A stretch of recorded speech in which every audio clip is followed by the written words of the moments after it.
अच्छा, पता नहीं लोग कच्चे कीमे के कबाब बनाने से क्यों डरते हैं। सोचते हैं इसे बनाना बहुत ही मुश्किल है। कबाब टूट जाएंगे, कीमा कच्चा रह जाएगा।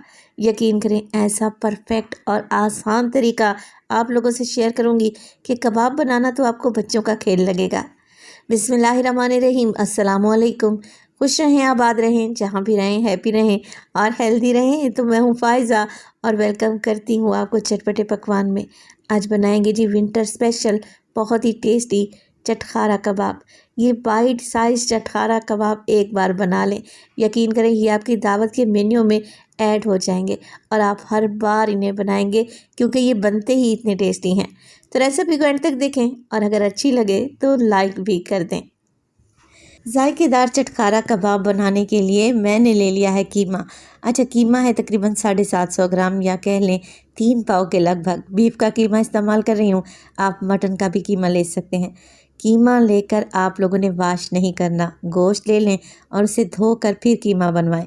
कीमे को अगर वाश करेंगे ना तो फिर कबाब टूटेंगे, बिखरेंगे, फिर आप लोगों ने ये नहीं कहना कि फ़ायज़ा आपने तो रेसिपी ही गलत दी है। तो कबाब कोई भी किस्म के बना रहे हो, कीमे को हरगिज़ ना धोया करें। आप धोने के बाद अगर स्टेनर में भी रख लेंगे ना तब भी इसका प्रॉपर पानी नहीं निकल पाएगा और कीमे में पानी भर जाएगा, जिससे कबाब टेस्टी भी नहीं बनेंगे और टूट भी जाएंगे। तो ये देखें, ये कीमा बिल्कुल प्योर बोटी का है। इसमें मैंने ना ही चर्बी ऐड करवाई है और ना ही कोई छिछड़े वगैरह हैं। चलें जी, अब कीमे में शामिल कर देती हूँ मैं तकरीबन 2 मीडियम साइज़ के प्याज हैं, चॉप कर लें। चॉप करने के बाद किसी मलमल के कपड़े में डालें और इनका सारा पानी रिमूव कर दें। अगेन ये दूसरी टिप है परफेक्ट कबाब बनाने के लिए। कीमा भी बिल्कुल ड्राई लेना है और प्याज को भी बिल्कुल खुश्क करके डालना है, यानी इसका पानी निकाल देना है। 3 से 4 हरी मिर्चें लें, इन्हें मोटा मोटा सा चॉप कर लें और चॉप करने के बाद कीमे में ऐड कर दें। पेस्ट नहीं बनाना, हरी मिर्च को चॉप करके डालना है। मोटी कुटी हुई लाल मिर्च डालूंगी हाफ़ टेबल स्पून मोटा कुटा हुआ ज़ीरा डालूंगी। इसके अलावा डलेगी इसमें काली मिर्च, तो ये मोटी कुटी हुई काली मिर्च है 1 टीस्पून शामिल कर दें।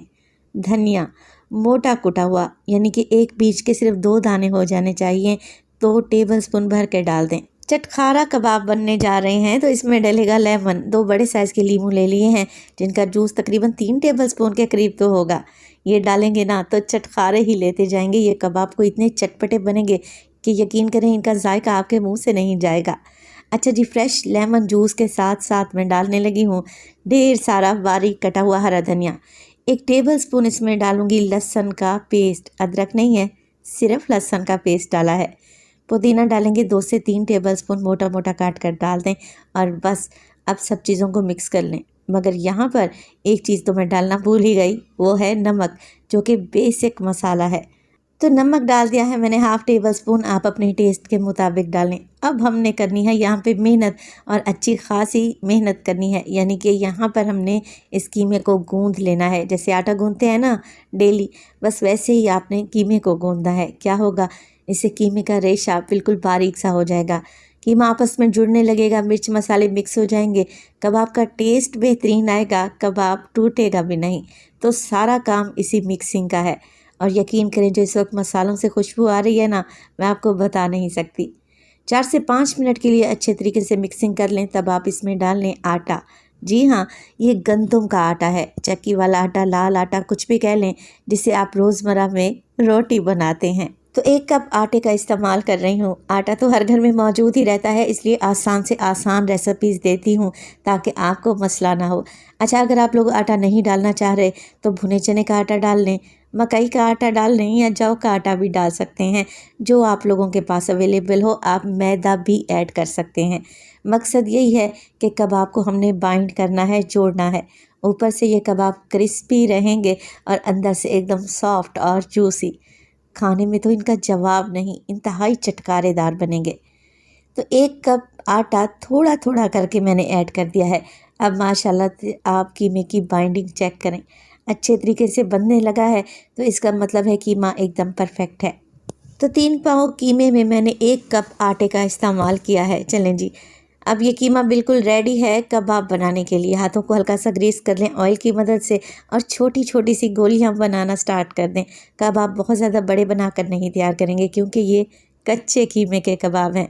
पहले राउंड में एक बॉल बनाएं और फिर हाथों की मदद से हल्का सा प्रेस करके छोटा सा गोली कबाब बनाकर तैयार कर लें, कुछ इस तरीके से।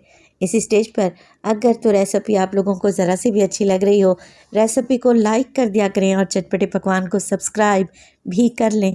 आप सब लोगों का बेहद शुक्रिया। अच्छा, ये कबाब डीप फ्राई होंगे तो कढ़ाई में मैंने ऑयल डाल दिया है। ऑयल को मीडियम टू लो फ्लेम पे गरम करें। जैसे कबाब डालें ना, ये बबल्स लाजमी बनने चाहिए। बहुत ज़्यादा लो फ्लेम पे अगर आप इन्हें फ्राई करेंगे तो इनमें ऑयल भर जाएगा और ये पानी छोड़ देंगे। तो मीडियम टू हाई फ्लेम पे इन्हें फ्राई करेंगे। पहले आप लोगों ने टेम्परेचर को लो रखना है, कबाब डालने के बाद टेम्परेचर को हाई कर दें और मीडियम टू हाई फ्लेम पे उलटते पुलटते हुए कबाब को पकाएं 7 से 8 मिनट के लिए। ये छोटे छोटे से गोली कबाब हैं, अंदर तक पक जाएंगे और इंशाल्लाह ताला बेहतरीन जायकेदार बनेंगे।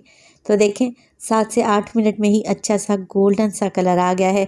कबाब चारों तरफ से बेहतरीन सा सिक गया है, बेहतरीन सा फ्राई हो गया है। तो बस इसे प्याज के लच्छों और ग्रीन चटनी के साथ सर्व करें। साथ में आप चपाती, पराठा या फिर नान भी सर्व कर सकते हैं। उबले हुए चावल के साथ भी ये रेसिपी बड़ी ही गज़ब की लगेगी। मैं आपको चेक करवाती हूँ। माशाल्लाह से आप ज़रा कबाब चेक तो करें, अंदर से एकदम सॉफ्ट हैं, जूसी हैं, ऊपर से इनकी लेयर बेहद क्रिस्पी है। जायके में तो इनका जवाब नहीं, इस बात की तो मैं आपको गारंटी दूंगी। तो रेसिपी को ज़रूर ट्राई करें। रेसिपी अच्छी लगी लाइक कर दें और चटपटे पकवान को सब्सक्राइब भी कर लें। अपना बहुत सारा ख्याल रखिएगा। फ़ाइज़ा को अपनी दुआओं में याद रखिएगा। मुझे दीजिए इजाज़त। टिल देन, अल्लाह निगहबान।